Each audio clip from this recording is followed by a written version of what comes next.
Yo siempre he tenido mi rollo con respecto a la palabra afrocolombiana. Yo soy negra, ¿sí? Porque pienso que de pronto el prefijo afrocolombiano es más como por lo político. Como que entonces como que los negros siempre han estado discriminados aquí en Colombia por todo el proceso que hubo aquí de esclavización. Entonces se inventaron esa palabrita de afrocolombiano, pero con la cual yo no me siento identificada. Usted, afortunadamente, a la hora de usted registrarse o llenar un formulario, vas a encontrar la palabra, no vas a encontrar negra, sino afrocolombiana, pues tú vas a colocar la X allí. Ahora, en cuanto a la música negra, sí. Normalmente acá, digamos en el norte del Cauca, se hablan, por ejemplo, hay fiestas como las adoraciones al Niño Dios que se manejan muchísimo en el norte del Cauca, donde, digamos, los instrumentos musicales son totalmente de origen, digamos, africano, digamos el bombo, el cununo, la marimba, el guasal, y es música, son músicas negras. Popayán, Popayán, Popayán es tierra grande.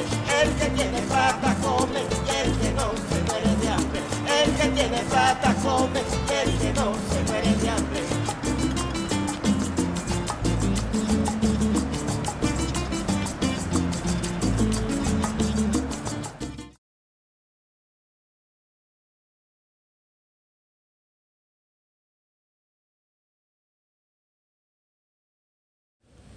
Quiero hablar en NASA, Wechu Muzaite, na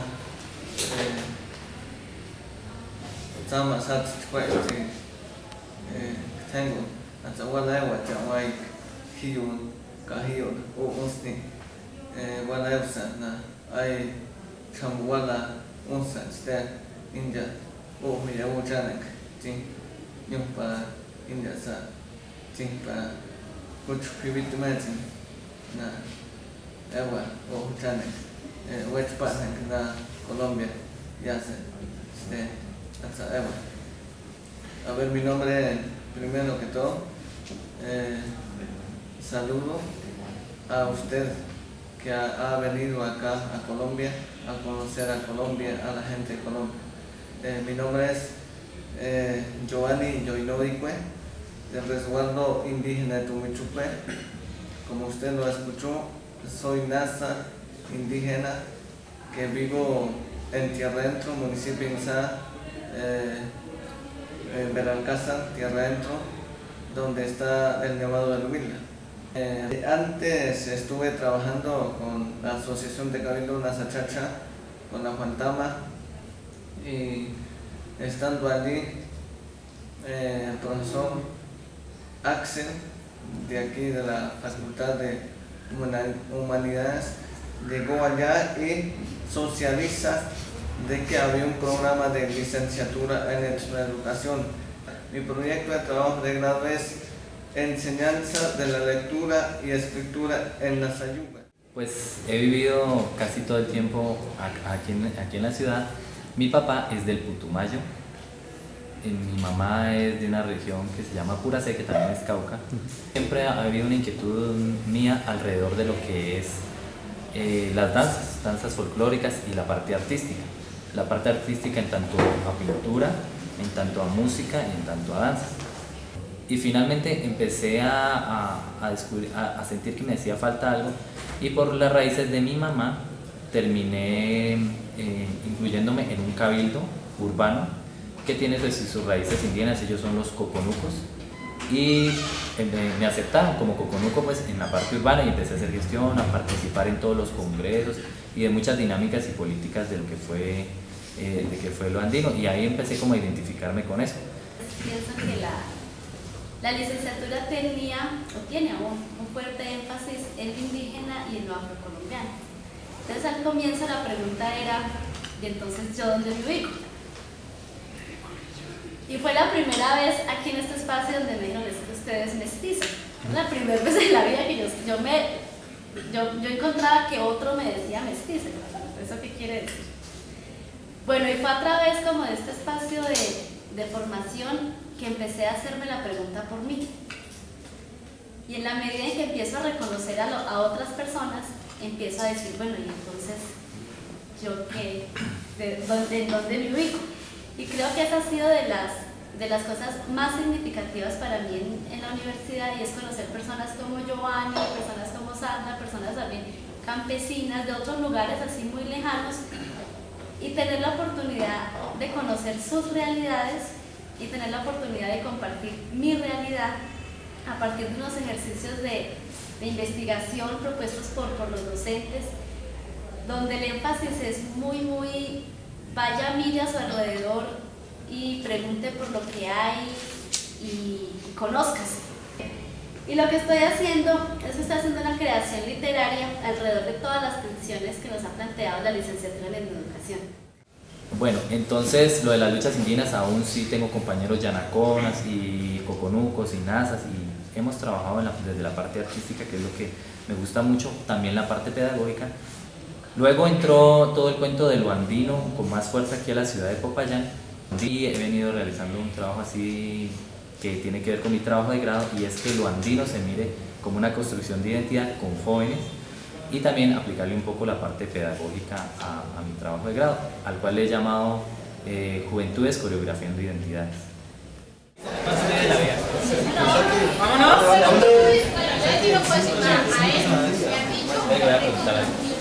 Quería hacerle una pregunta y de pronto una invitación. No sé si entendí pues, sobre lo de las músicas, el eso. Resulta que yo vengo trabajando como con la propuesta de lo que le digo de la danza tomada desde lo que es la educación, y voy a hacer una presentación en lo que se llaman aquí las peñas andinas.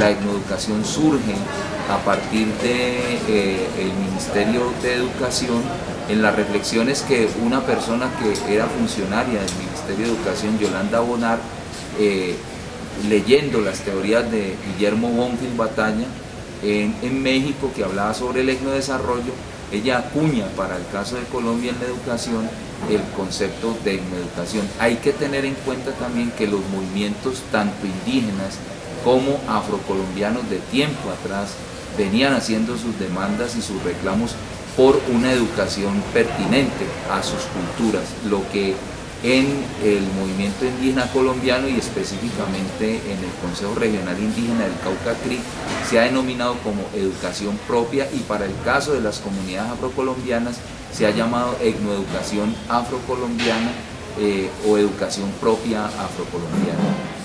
Investigar no debe producir felicidad. ¿Por qué? Por estas razones, miren, por estas, ¿cierto? ¿En qué contexto es que estamos investigando? Porque, aparece la pregunta fundamental: ¿para quién? ¿Para qué investigamos? No tanto el por qué, hay muchas razones.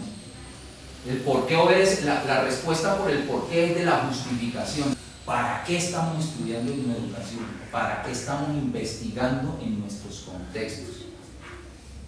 Y una que se deriva de aquí también, ¿cierto?, que nos ubica políticamente en el escenario de la educación: ¿para quiénes? ¿O con quiénes es que estamos investigando? Es decir, ¿cuáles son aquellas realidades que nos preocupan por sus inequidades, por la falta de oportunidades, por la discriminación, por la ausencia de Estado, por todo eso? Bueno, mi nombre es Adolfo Albán Achinte. Mi formación de pregrado fue en Bellas Artes con especialización en pintura. Empecé a encontrar que se hacía una relación entre cultura y arte, es decir, que era equivalente cultura y arte, y a mí me parecía que los problemas de la cultura iban mucho más allá que las cuestiones relacionadas con el arte. Luego de esto, pues continuando con los estudios, mi tesis de maestría fue el proceso de migración de los habitantes del valle geográfico del río Patía al sur del departamento del Cauca. En esta región, en 1988, desarrollamos un proceso muy interesante que denominamos proceso de recuperación de tradiciones culturales, en donde la música, la danza y los cantos fúnebres fueron los elementos fundamentales para la reafirmación identitaria de estas comunidades. Es que la etnoeducación es una educación para comunidades étnicas, en este caso en Colombia, afrocolombianos, o sea, descendientes de los africanos de la diáspora, las comunidades indígenas y el pueblo ron, que son los gitanos, que también tienen presencia en nuestro territorio nacional. Conozco el abuelo paterno, que era un afrocolombiano, y pues empiezo a hacer todo ese desarrollo de mi identidad individual étnica, y luego en el Valle del Patía, digamos, encuentro un colectivo, una sociedad que permite también vincular mi identidad personal étnica a un colectivo étnico, en donde he venido trabajando alrededor de 20 años en procesos de investigación.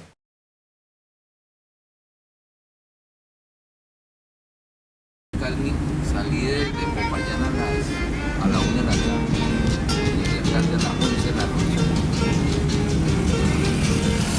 Y yo iba había llegado a la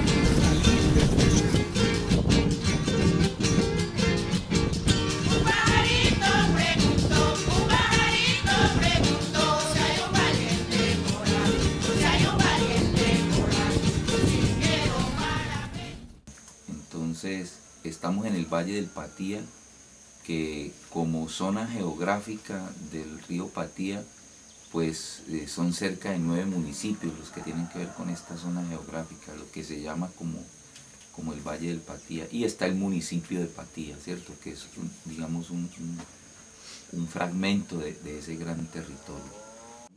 3 estrategias fundamentales. Una que es la de recuperar las tradiciones, y en ese sentido nosotros empezamos metodológicamente, como metodología de la investigación, a trabajar con la investigación, acción, participación, porque en esa época, hacia los 80, estaba muy en boga, digamos, esa metodología, pues las comunidades se vuelven sujetos de su propia investigación. Una segunda estrategia era la de preservación. Entonces, eso que estábamos recuperando, cómo se transmitía a las siguientes generaciones, manteniendo, digamos, la oralidad de estas comunidades y fortaleciendo de nuevo la oralidad, porque lo que encontramos era que se habían interrumpido los canales de comunicación generacional. Y la tercera era la estrategia de difusión. Entonces, para poder lograr una difusión que se diera en cuenta en otras partes de la región y del país,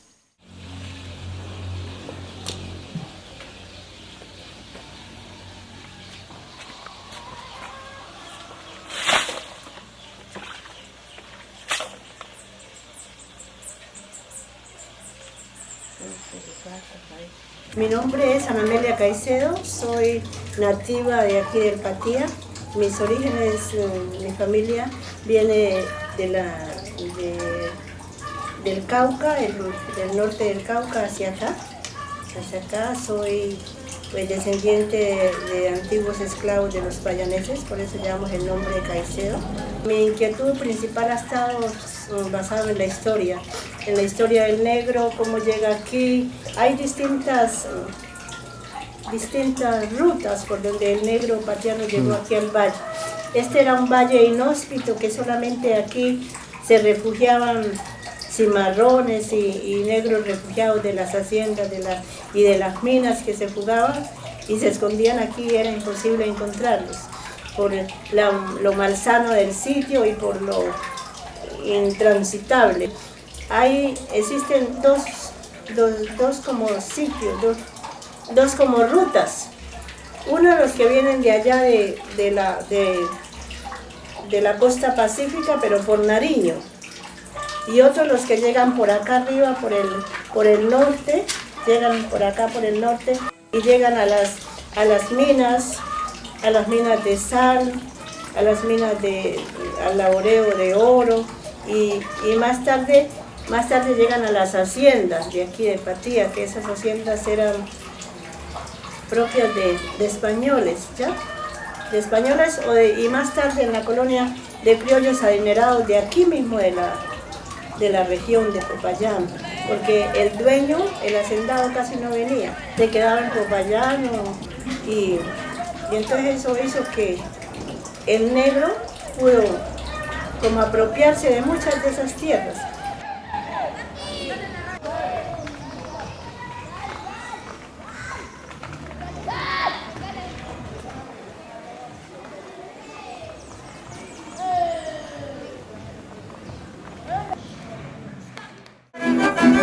Está la caña, se volvió guarapo.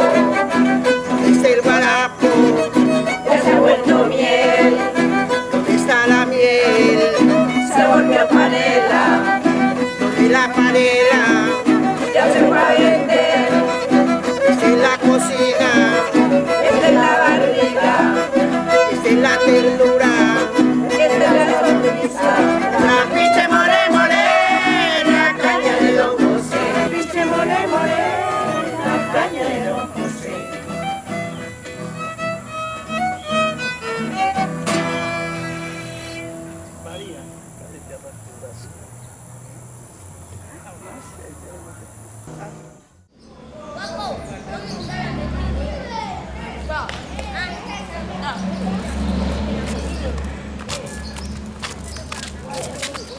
Pero de todas maneras, gente de aquí de la región también se enfiló con los conquistadores, con Pizarro, con Sebastián de Belalcázar y con todos aquellos que fueron fundando estas ciudades en el trayecto Popayán-Quito, hasta Quito.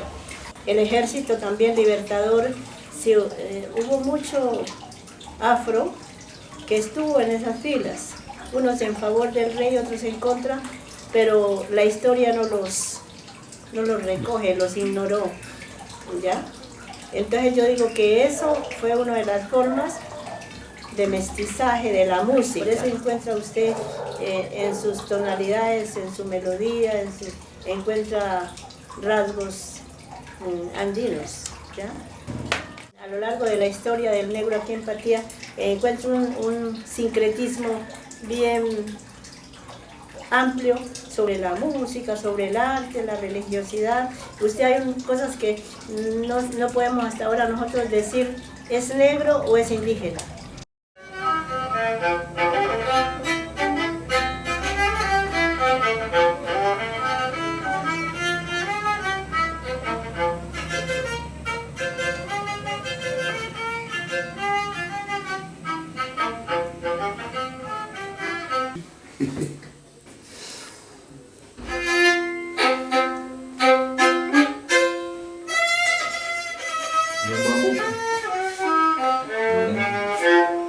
El bambuco.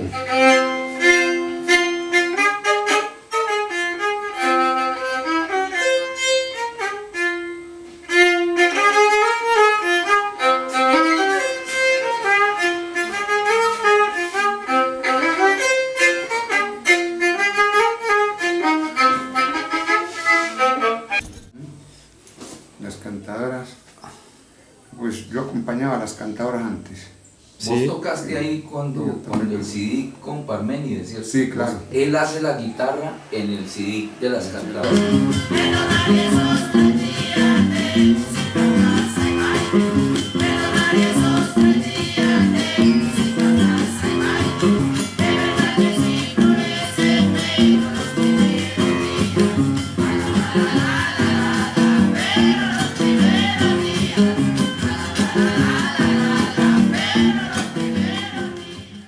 Pues el Valle del Patía se caracterizó también por los violinistas que desafortunadamente fueron muriendo, fueron desapareciendo. Tú ayer conociste a Lorenzo Zavala, que está intentando recuperar esas músicas con ese violín. Él digamos que apenas está aprendiendo ha sido un músico de la guitarra, sí, muy tradicional. Digamos que el más recientemente fallecido fue Parménides, que tú lo has escuchado en el CD de Son Patianos, que acompañaba a las cantadoras.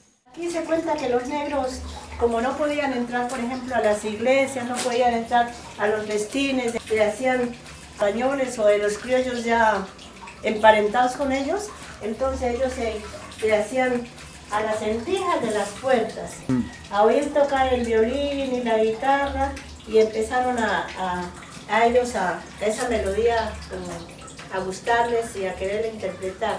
Y hay historias de violinistas que estaba el violín colgado en la pared, o el brujo es una especie de bandolín que se toca y él con la fuerza del espíritu del dueño lo hacía sonar, tocaba. Entonces el violín también se empautó. Los empautados aquí han sido como famosos en la historia de personajes aquí. Hasta los años 30 se conocieron muchos personajes aquí empautados y la mayoría hacían eso, eran músicos.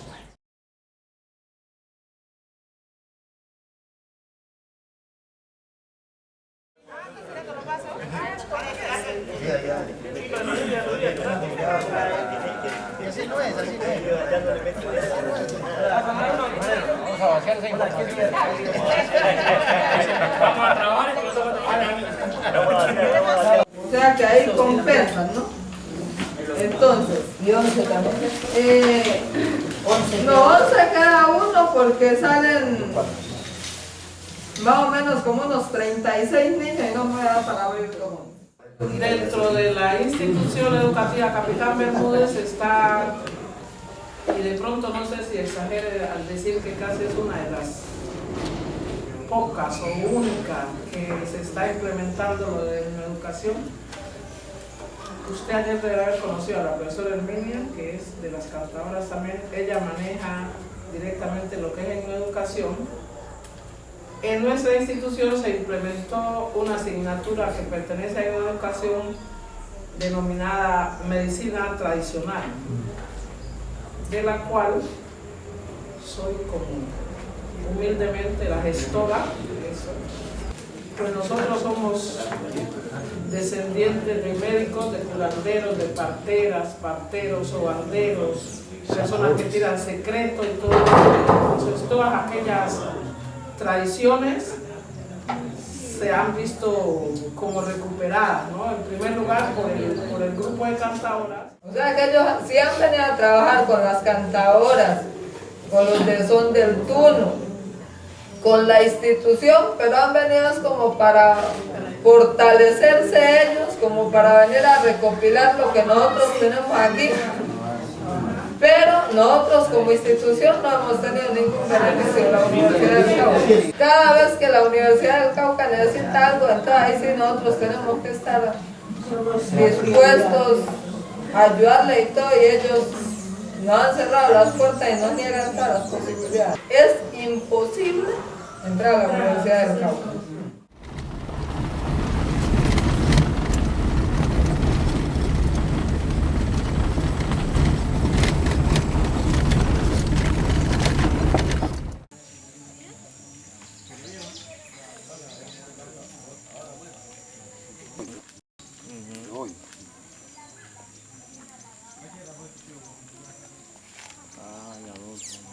¿Y ahorita dónde está? ¿En Popayán, Olmo? Sí, en Popayán.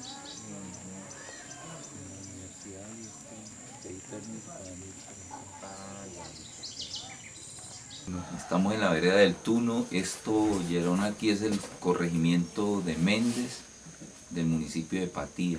¿Qué han comido? Sí, claro, no es ahora ya la gente. Sí. Antes decían que había una pantalla todo.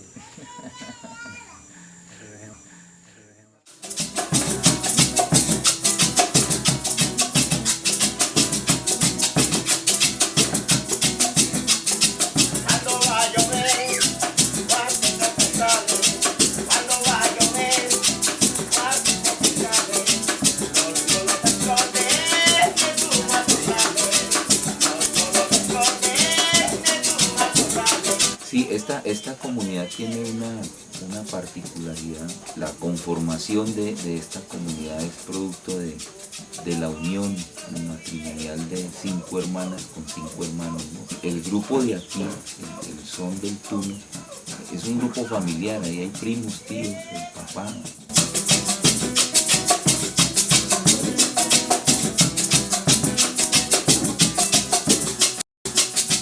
Porque yo recuerdo en una reunión aquí en la escuela de esta comunidad, de esta vereda del Tuno, que Virgilio Llanos me preguntó cuando yo venía acá interesado por estas cuestiones culturales, y él me preguntó, Adolfo, ¿y es que la música nuestra tiene algún valor? ¿Ves? Estaba en ese momento, en 1988, en una crisis muy profunda, el universo cultural de esta región.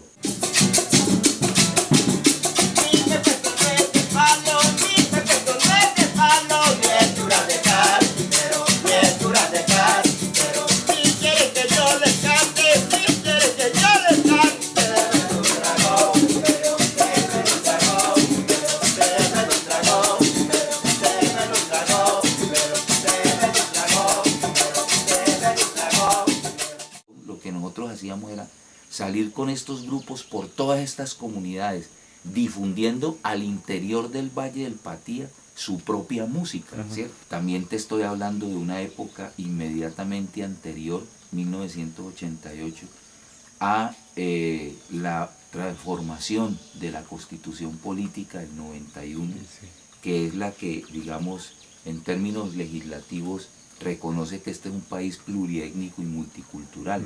Y claro, a partir de eso las comunidades negras en Colombia encuentran un espacio, digamos, de reivindicación muy fuerte. Entre otras razones, pues la Constitución se modifica por la presión del movimiento, de los movimientos sociales, ¿cierto? El movimiento indígena y del movimiento afrocolombiano de alguna manera.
Bueno, no, creo que podemos de momento terminar así, ¿no?